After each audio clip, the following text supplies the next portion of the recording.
Dog దగ్గర ఉంటుంది కదండి క్యాట్ ఒకటి. తను 2 పిల్లలు పెట్టిందండి ఇక్కడ. రోజు అవి కూడా వెయిట్ చేస్తూ ఉంటాయి. కానీ భయం బాగా. అక్కడ కర్డ్ రైస్ పెట్టి పిలిస్తే వచ్చి తింటాయి కానీ దగ్గరికి రావట్లే, టచ్ చేయనివ్వట్లే.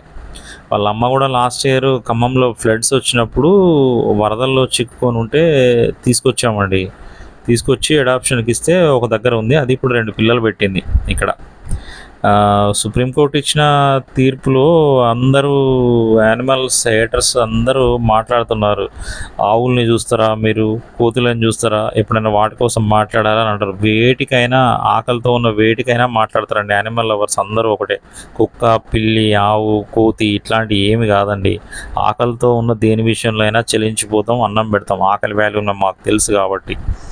అన్నము ఒక్క పూట తినకపోతే తెలుస్తుందండి. పెట్టొద్దు అని మాట్లాడేవాళ్ళు, అవాయిడ్ చేసేవాళ్ళు ఒక పూట మానేసి ఆ మాట మాట్లాడండి.